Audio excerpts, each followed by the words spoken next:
Hi, everybody. Hank Linderman here. It's an interesting day here in Kentucky.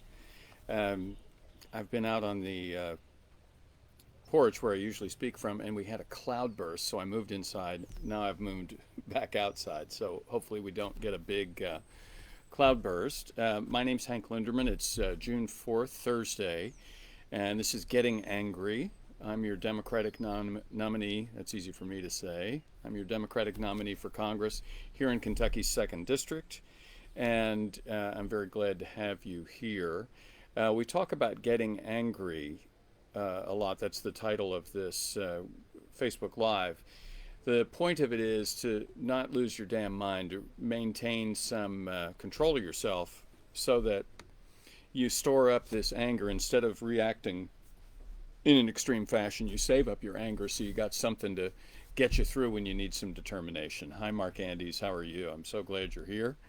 Um, and you can see Bill is already here. Whoops, sorry, I jumped ahead there.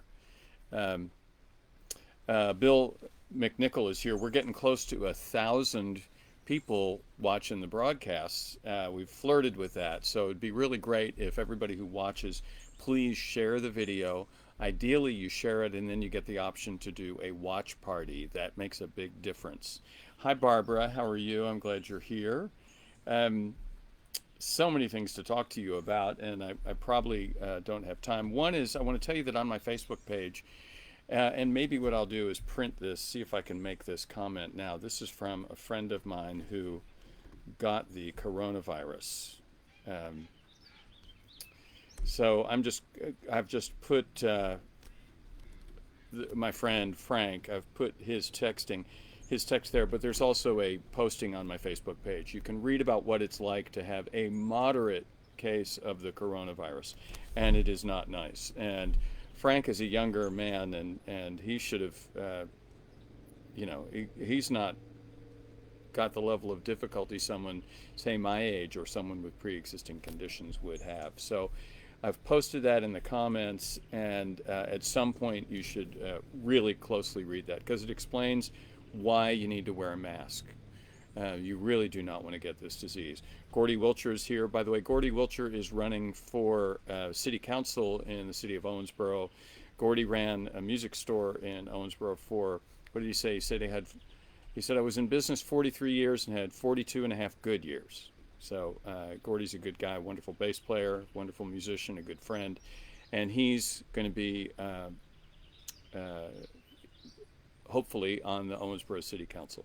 So Gordy, I'm glad you're here. And Gordy, if you want, post in the comments, post if you've got a website or anything like that. Feel free to do that. So there was a kerfuffle that went on my Facebook page yesterday when I put notification of President Obama's speech yesterday, which I watched. And there were some folks who chimed in they had a different goal other than discussing President Obama's speech. And I ended up deleting the thread, first of all, because the speech was over, but also because the discussion had gotten sideways about things they wanted to talk about, how, that President Obama was like Nixon, that he spied on his enemies, and so on and so on and so on. So I also posted I deleted that thread and then posted a way for our rules of engagement.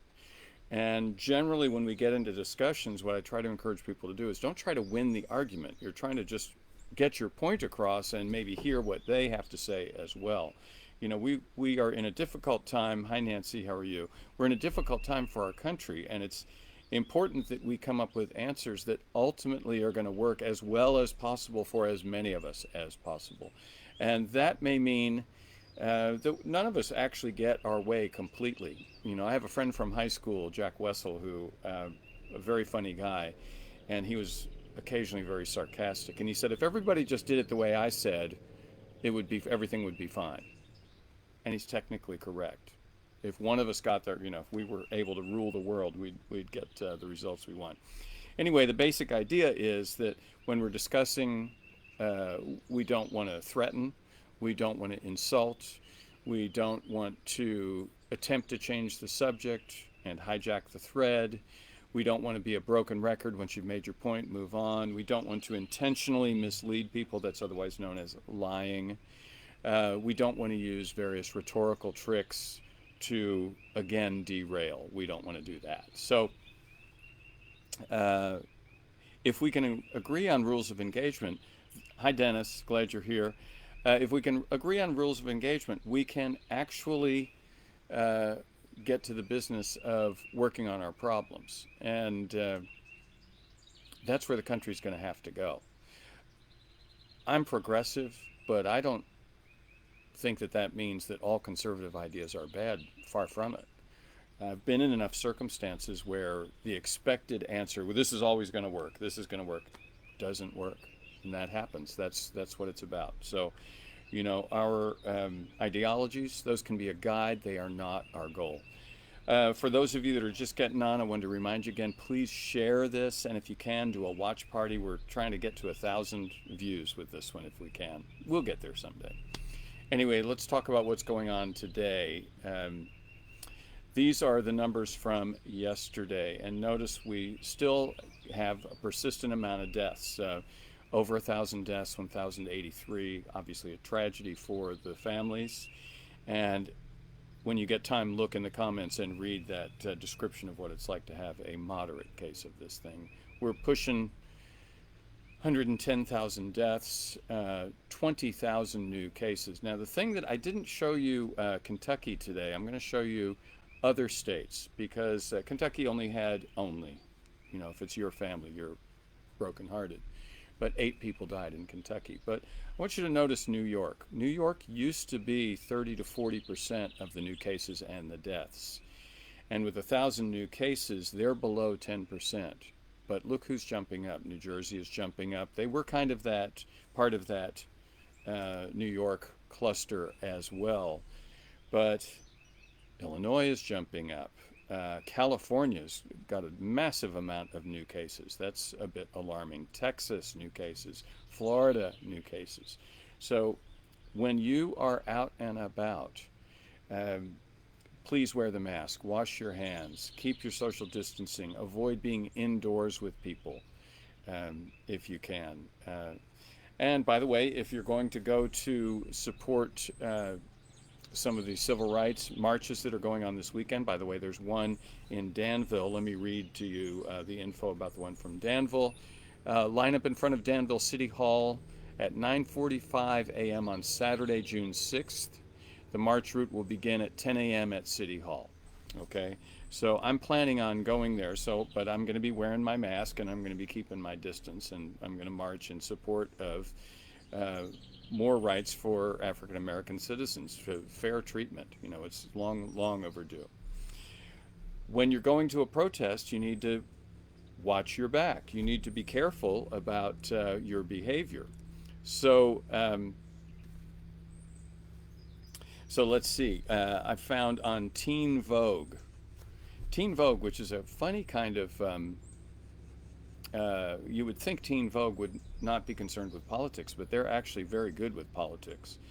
And I didn't include the entire article, but you can look this up if you're planning on going to a protest or to a march in support.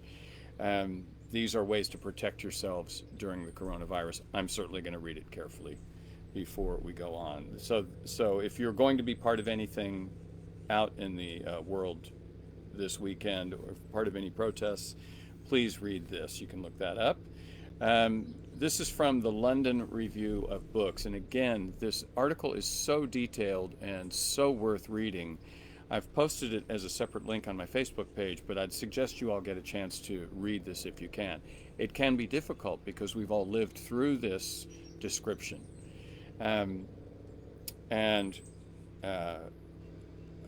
Robert.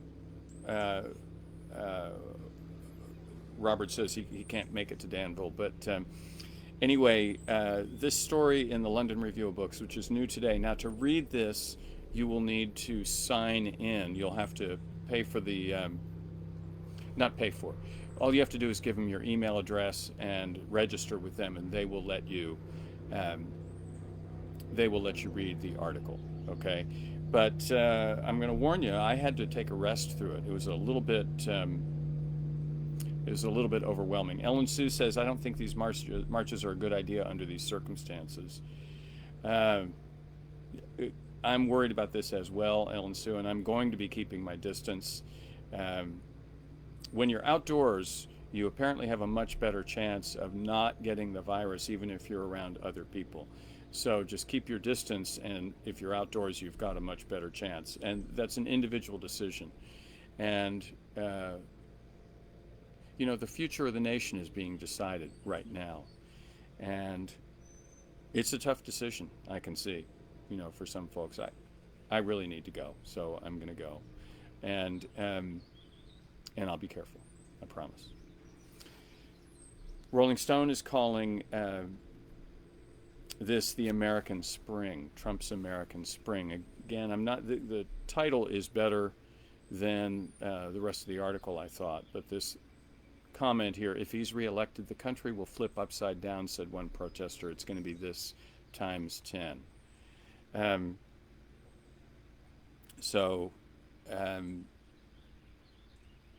I think it will be difficult if President Trump is reelected. Today we saw that yesterday, several prominent voices in the military, including the Secretary of Defense and a former Secretary of Defense, and I also believe a former Chief of Staff, said, you're not going to use troops on American citizens when there are these protests going on. Also notice the protests have gotten a lot less dangerous. There's a lot less looting and violence, and hopefully not all of which was started by protesters, by the way, but that's all I'm going to say about that. One of the things we saw with the protests is that there were outside groups coming in trying to push them into violence or into looting. And I think I shared a few days ago the story of the Umbrella Man, who appears to be a police officer or a former police officer or some sort of someone with an agenda. Now, there's another group that appears to have an agenda called the Boogaloos, and they're starting to show up at protests. And I think their standard way of dressing is with a Hawaiian shirt, and they're usually armed and carrying weapons. This is in CNN. As I read about this, it was very interesting to me because I would have thought the Boogaloos would have had kind of a unified political stance, but they don't, it turns out. There are pockets of white supremacists, but the younger and bigger groups are generally not. There are Boogaloos that support police, but the younger and bigger groups detest them. So that's interesting, even within the Boogaloos. While there are Boogaloos that want to discredit protests and they're angry, that are angry at the murder of a black man, there are younger Boogaloos that are incensed by the murder and want to join the protests.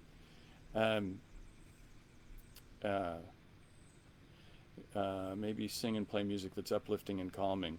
Hi Diana. I don't know that I'm going to be doing any talking or anything tomorrow. Or on Saturday. I'm just going to be supporting and meeting with people. And look, I'm gonna clarify this a little bit. And Ellen Sue, there won't be thousands of people in New York. In Danville, it'll be, I think they had 250 people, and they'll be spread out. To make it very, very clear, I'm not going to bring a gun. I'm not going to be hanging around anybody who brings a gun. I'm not going to threaten the police. I'm going to be peaceful in the way that I protest. I've done this before. I marched during the Vietnam War.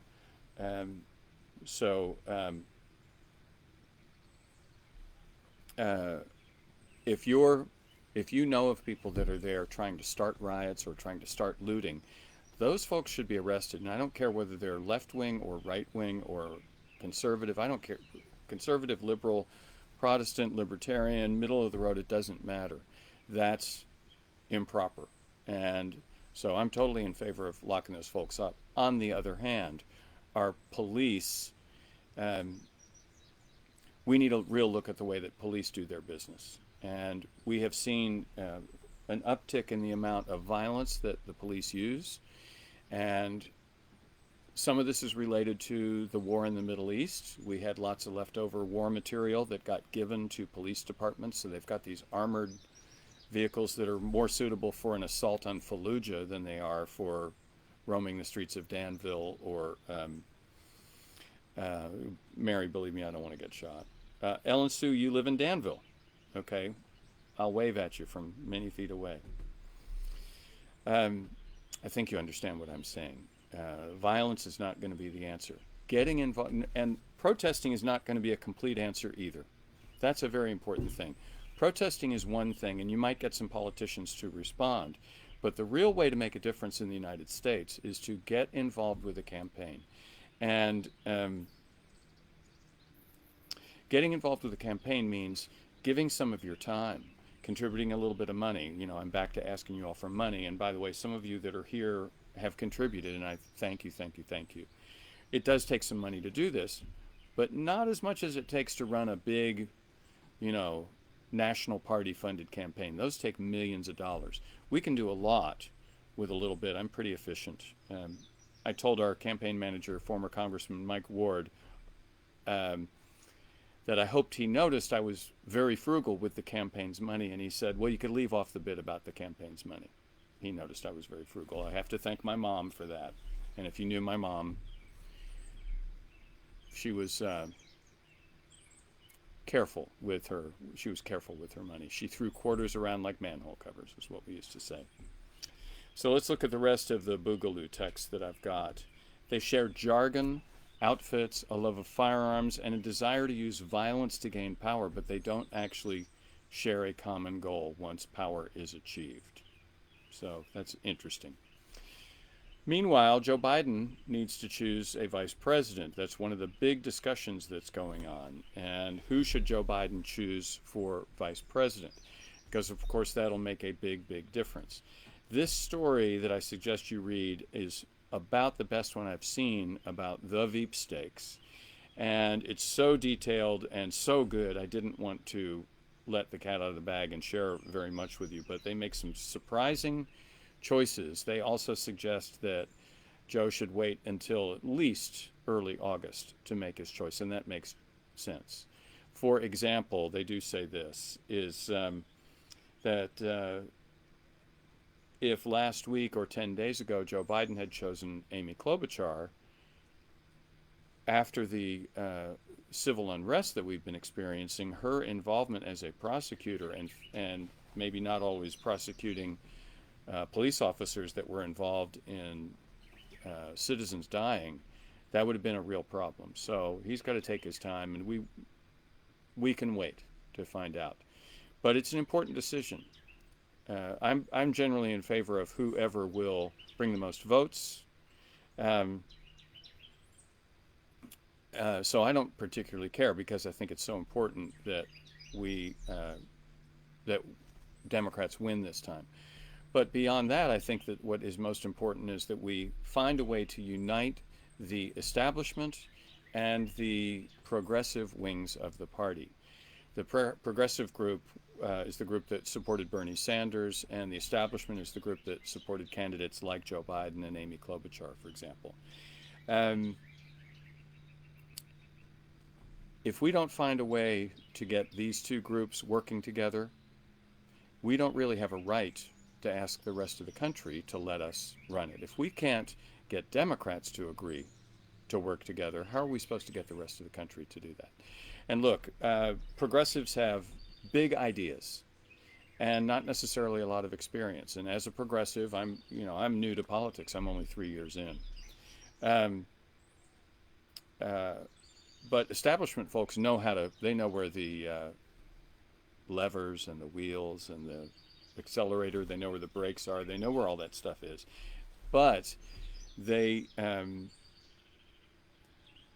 gotten off track, I believe. The Democratic Party has gotten off track. We used to be the party that would keep Wall Street in check, and we're not that anymore. We used to be the party that was the voice of the working people, and we're not that anymore. We need to reestablish our bona fides. We need to reestablish ourselves as being willing to support people who work, and that's especially important in rural districts like the second here. I mean, I'm in a completely rural district except for Owensboro and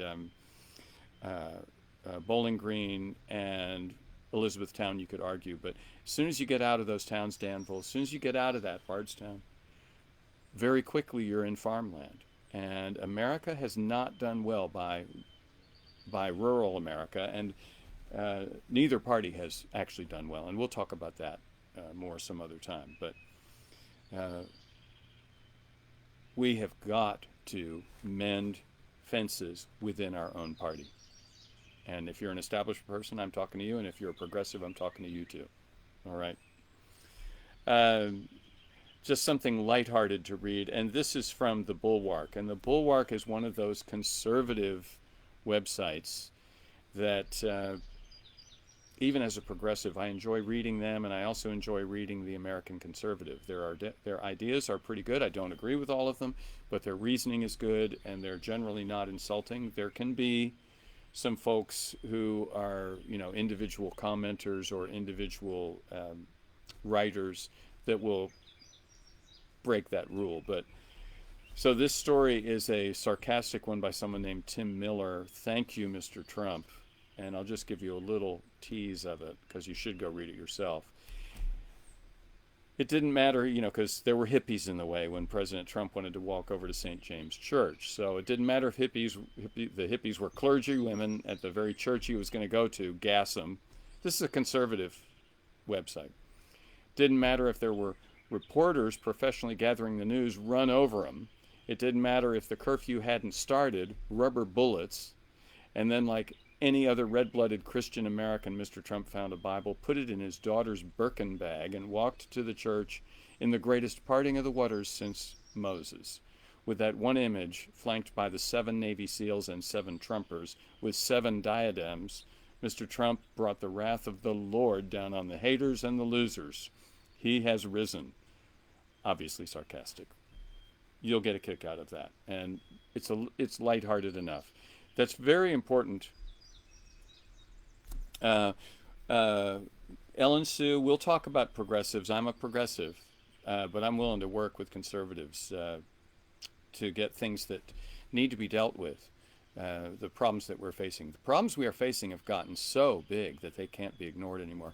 Someone used to say to me, the United States does the right thing, ultimately does the right thing, after exhausting every other option. And we're getting close to that point where the problems that we're facing are only going to be able to be fixed a certain way. So I don't think I think bad policy is when it's too related on a single ideology. So an ideology that's completely conservative ultimately gets into trouble. An ideology that's completely progressive, if that's all they're going to do, are progressive moves, that will eventually get into trouble. Ultimately, we have to work together to come up with solutions. So that's my approach. Thank you all for being here. I'll be back tomorrow. I think I may be doing it from the road because I'm going to drive to Danville tomorrow, and I have a friend that I can socially distance from. And oh, look at that. Someone named Pam Linderman says that she wants to see a progressive VP candidate. We'll get there. We're going to get there, people. This is what change is like. And thank you for being part of it. Thank you for your help. I'm going to give you something pretty to look at. How about, what should it be? Donald Trump in a mask? No, I think we're going to look at Dawn at the dock. Much nicer. Thank you all for being here. I'll see you tomorrow. I love you. Take care of yourselves.